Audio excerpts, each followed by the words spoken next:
Hey friends, Aaron DiPietro from Florida Family Voice coming to you live here in Tallahassee. It's the end of week 8 in the 2025 legislative session, and what a week it has been. So many victories that could be mentioned. I'll name kind of the top 5 victories that we've had.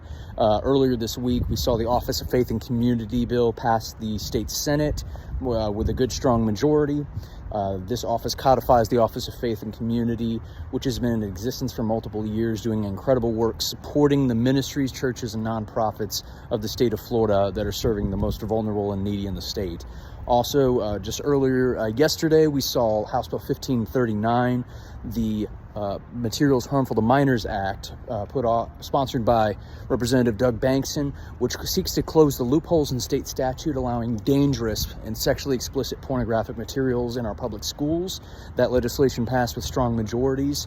And earlier today, we saw the Religious-Based Content in Batters Interventions Programs Act, which basically seeks to fix a issue that was put forward by a state agency some years ago that unilaterally and arbitrarily excluded faith-based providers from certain state batters intervention programs. This legislation is fantastic and really rights this wrong that was done by unelected bureaucrats within the state agencies.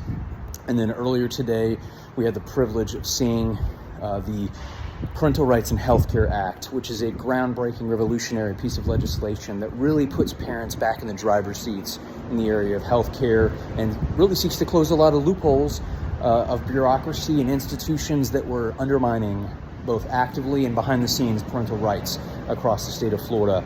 And then finally yesterday as well, we got to see HB 1255, which among other things includes the mandatory requirements for fetal development education across the state of Florida, where high schoolers and middle schoolers across the Florida will now be exposed to the development of the baby within the womb from fertilization to birth. We're extremely excited about the success we've made this session, and as it's coming down to the wire, we're extremely excited. Keep us in your prayers and in your support. It's going to be a very tight and fast-paced last week, but by God's grace, we'll get these things across the finish line. Thank you so much again for all your support. God bless.